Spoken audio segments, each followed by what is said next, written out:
Welcome back to our new video. यसमा हामीले कुरा गर्न खोज्दैछौँ अब इथिकल थ्योरीहरूको बारेमा हामी डिस्क्राइब गर्न खोज्दैछौँ। सो इथिकल थ्योरीको बारेमा कुरा गर्न खोज्दैछौँ। योभन्दा पहिला हामीले कुरा बुझौँ इथिकल थ्योरी हामीलाई किन चाहियो भनेर, ठिक छ। सो हामी अब कुनै पनि काम गर्नको लागि अब हामी के भयौँ त, रेडी भयौँ अथवा टेक्नोलोजी आयो त्यो कुरा गर्न खोज्यौँ। अब कुरा के हो भने त्यो काम गर्ने कि नगर्ने त, what is right or wrong, what is good or bad. त अब राइट अर रङ त्यो काम गर्ने कि नगर्ने त, त्यो कुराले हाम्रो ह्युमन एक्सनलाई कसरी जस्टिफाई गर्छ त भन्ने कुरा हो। ह्युमन एक्सनलाई कसरी जस्टिफाई गर्छ त भन्ने कुरा हो। अनि त्यसले ह्युमन इन्डिभिजुअललाई कसरी चाहिँ इन्करेज गर्छ त भन्ने कुरा हो। At the end of the day ह्युम्यानिटीलाई त्यसले कसरी सर्भ गर्छ त भन्ने कुरा हो। र एउटा कुरा चाहिँ के भने, हामीले गरेका हरेक टास्क, हामीले गरेका हरेक क्रियाकलापहरूले चाहिँ ह्युमनलाई चाहिँ सर्भ गर्ने हुनुपर्छ, पर्पजफुल्ली ह्युम्यानिटीलाई सर्भ गर्ने हुनुपर्छ। एटलिस्ट ह्युम्यानिटीलाई सर्भ गर्न सक्दैन भने असर पुर्याउन चाहिँ हुनु हुँदैन, त्यसलाई डेट्रिमेन्ट गर्नु हुनु हुँदैन भन्ने चाहिँ कुरा हो। सो कसरी गर्ने त, र अनि यस्ता सिचुएसन जहाँ चाहिँ हामी अब त्यो काम गर्ने कि नगर्ने भनेर डिसिजन लिनु पऱ्यो भने त्यो डिसिजन मेकिङ कसरी गर्ने त।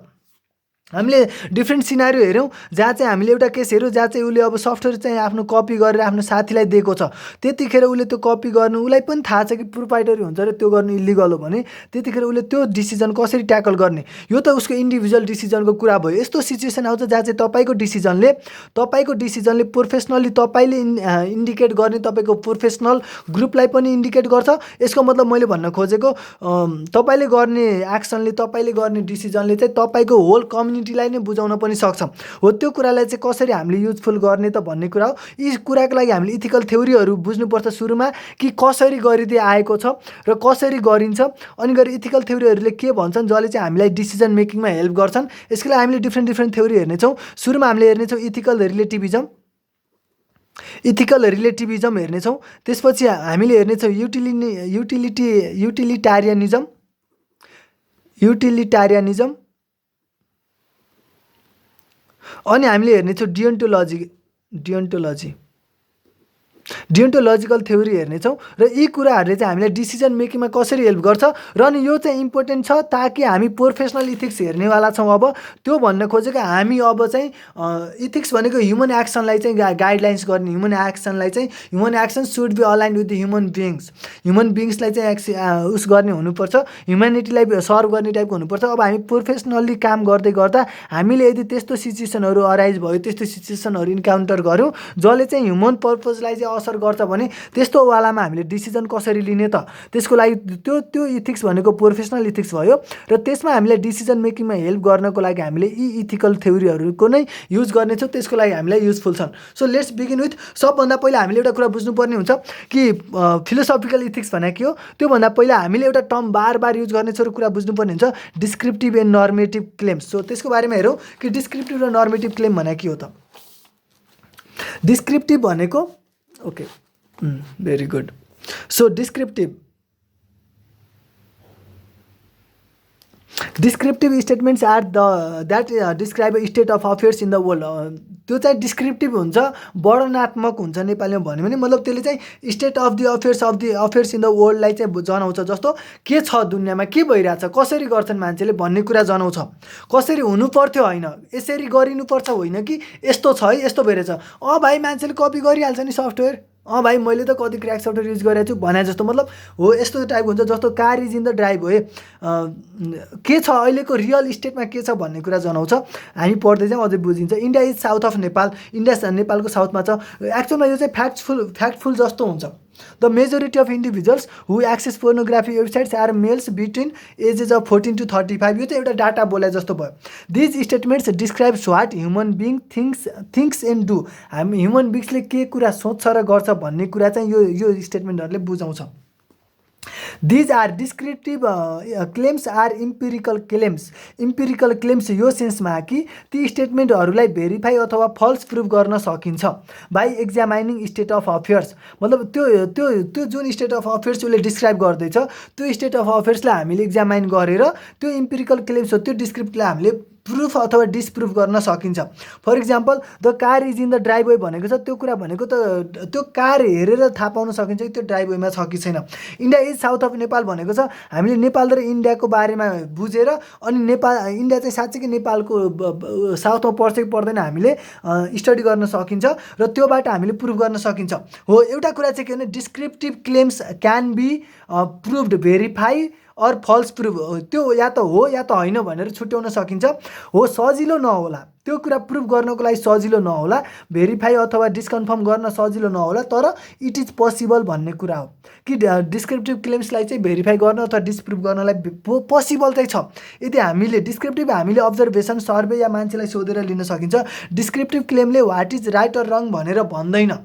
डिस्क्रिप्टिभ क्लेमले राइट अर रङ भनेर भन्दैन कि what it is, don't tell us what people should think or do, यसले के गरिनु पर्थ्यो भनेर भन्दैन, के गर्छन् के भइरहेछ भन्ने कुरा चाहिँ भन्छ। त्यही भएर यसले what is right or wrong भनेर भन्दैन। मतलब सिधा कुरा हामीलाई यसले डिसिजन मेकिङमा हेल्प चाहिँ अब गर्ने भएन। अर्को तर्फ चाहिँ हामीसँग फिलोसफिकल इथिक्स जुन चाहिँ नर्मेटिभ छ। फिलोसफिकल इथिक्स चाहिँ नर्मेटिभ छ जसले चाहिँ ह्युमन एक्सनलाई चाहिँ जस्टिफाई गर्न खोज्छ कि ह्युमन एक्सन कस्तो हुनुपर्छ, यसरी भइराखेको छ होइन कि यसरी गरिनु पर्थ्यो भन्ने कुरा गर्छ। To explore what human beings ought to do, human बिङ्सले के कुरा चाहिँ गर्नु पर्थ्यो त भनेर भन्छ। इथिकल थ्योरिज आर प्रेस्क्रिप्टिभ, पूर्व निर्धारित हुन्छन्, प्रेस्क्रिप्टिभ हुन्छन्, ठिक छ, जसले चाहिँ यसरी गरिनुपर्छ है भनेर भन्छ। हो, जसरी डाक्टरले पेसेन्टलाई उपचार गर्छ नि, प्रिस्क्राइब गर्छ नि, त्यस्तै टाइपको हुन्छ नर्मेटिभ क्लेम जसलाई भनिन्छ हामी।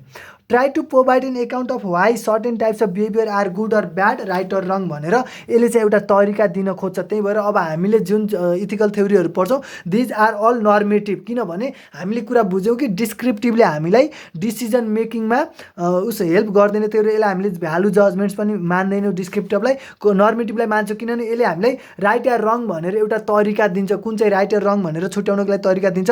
अर्को भनेको चाहिँ यसले चाहिँ त्यो किन राइट अथवा रङ हो भन्ने कुराको लागि पनि एकाउन्ट लिन्छ, रेस्पोन्सिबिलिटी लिन्छ। त्यसैलाई अब अझै कुरा बुझ्नको लागि एकचोटि हामीले यसको यो यिनीहरू दुईवटा बिचको डिफ्रेन्स हेरौँ अनि अझै क्लियर हुनेछौँ। डिस्क्रिप्टिभ क्लेम भनेको वाट इज भन्ने कुरा हो कि मतलब के छ भाइ, के भइरहेछ भन्ने कुरा हो, ठिक छ। अनि अर्को नर्मेटिभ क्लेम भनेको वाट सुड बी, के हुनु पर्थ्यो त भन्ने कुरा हो। खासमा यस्तो चाहिँ हुनु पर्थ्यो है, हो मान्छेले यस्तो गरिरहेछन्, यस्तो भइरहेछ, तर त्यो होइन, खासमा यस्तो हुनु पर्थ्यो है। हामीले कम्प्युटर इथिक्स चाहिँ यो किन पढिरहेको छ भने कम्प्युटर चलाउँदा मान्छेले यस्तो गर्छ, त्यो त भाइ यस्तो गर्छ होइन क्या, खासमा कस्तो गरिनु पर्थ्यो त, कसरी चलाइनु पर्थ्यो त कम्प्युटर, कसरी युज गरिनु पर्थ्यो त टेक्नोलोजी भन्ने कुरा हो। अर्को भनेको descriptive claims talks about facts र अनि normative claims talks about value judgement. यसले चाहिँ भ्यालु जजमेन्ट दिन्छ, यसले चाहिँ फ्याक्टको बारेमा भन्छ, यो हो त्यो राइट अर रङ, त्यो इथिकल्ली के हो भन्ने कुरा भन्दैन भाइ। यसले चाहिँ ट्रु अर फल्स भन्ने कुरा भन्छ, यसले चाहिँ हामीलाई better or worse, right or wrong भन्ने कुरा दिन्छ नर्मेटिभ क्लेमले। अनि अर्को कुरा भनेको descriptive claim is about reality, रियालिटीको बारेमा हो, मतलब मान्छेले कपी गरिरहेका छन् नि, that is the reality.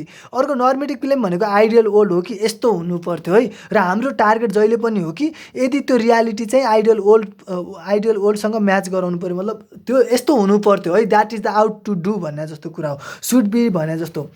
Descriptive claim is informational, normative claim is evaluative हो, ठिक छ। अर्को भनेको descriptive claim is empirical, this is prescriptive. यो भनेको भेरिफाएबल छ, यो भनेको जस्टिफाएबल छ। यसले हामीले भेरिफाई गर्न सकिन्छ by using the same state of affairs जुन जसको बारेमा यसले डिस्क्राइब गरेको छ। अर्को भनेको नर्मेटिभ क्लेम क्यान बी जस्टिफाएबल, कि यो तर्कको लागि यसका लागि चाहिँ द्याट इज द राइट भाइ, यो गर्नु सही छ है भने जस्तो कुरा। र अर्को कुरा चाहिँ के हो भने ल मानौ धेरै मान्छेले चाहिँ यो विश्वास गरे कि सफ्टवेयर कपी गर्नु चाहिँ that is not a problem, मतलब इट इज द राम्रै कुरा भनेर बिलिभ गरेका छन् भने यसरी धेरै मान्छेले बिलिभ गरे भन्दैमा त्यो चाहिँ हाम्रो इथिकल हुँदैन, नर्मेटिभ बन्दैन। त्योसँग नर्मेटिभलाई मतलब पनि हुँदैन कि धेरै मान्छेलाई के बिलिभ गरे भनेर। बरु नर्मेटिभले के कुरा चाहिँ सजेस्ट गर्छ भने भाइ त्यति धेरै मान्छेले त्यो कुरा बिलिभ गरे भनेपछि पहिला तिमीले आइडेन्टिफाई गर कि किन ती मान्छेले त्यो बिलिभ गर्नमा जोसिए त नि, किन त्यो बिलिभ गर्ने, त्यो डिसिजन लिन प्रति उनीहरू हौसिए अथवा जोसिए, किन इन्करेज भए, त्यो कुरा स्टडी गर। या त तिनीहरूसँग रिजनिङ गर कि के तिनीहरूसँग साँच्चै नै दामी रिजन छ कि त्यो उनीहरूले जे कुरा बिलिभ गर्दैछन् that is okay, that is good भन्ने कुराको लागि के तिनीहरूसँग गुड रिजन छ भन्ने कुरा चाहिँ हेर्छ, ठिक छ। त्यो कुरा चाहिँ सजेस्ट गर्छ। So may be proven or disproven by empirical evidence or observation of the world. अब डिस्क्रिप्टिभ क्लेमलाई हामीले सही हो अथवा गलत हो मतलब ट्रु हो अथवा फल्स हो भनेर हामीले प्रुभ अथवा डिस्प्रुभ गर्न सक्छौँ by using that evidence observations.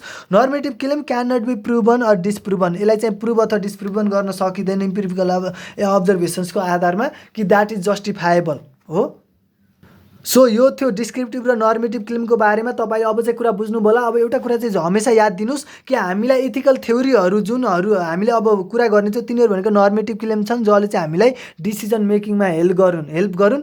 हामीले दुइटै पर्सपेक्टिभबाट हेर्नेछौँ, डिस्क्रिप्टिभ क्लेमभित्र के परे र अनि नर्मेटिभभित्र के परे। अनि डिस्क्रिप्टिभले चाहिँ हामीलाई डिसिजन मेकिङमा हेल्प गर्दैन किनकि द्याट इज द फ्याक्ट हो जसले चाहिँ हामीलाई राइट अर रङ भनेर भनिदिँदैन, जस्टिफाएबल छैन, भेरिफाएबल चाहिँ छ। नर्मेटिभले हामीलाई जस्टिफाई गर्छ, यस अर्थमा यो राइट छ भाइ, यो काम गर भने जसरी हामीलाई एकाउन्ट दिन्छ। So this is all about descriptive and normative claim. यसको बारेमा बुझ्नु पर्थ्यो सुरुमा ताकि हामीले अब अरू धेरै कुराहरू बुझ्न सकियोस्, अझ डिटेलमा हामीले इन डेप्थ हामीले एनालाइसिस गर्न सकियोस्। Thank you so much for watching this video. अब हामीले हेर्नेछौँ इथिकल रिलेटिभिजम।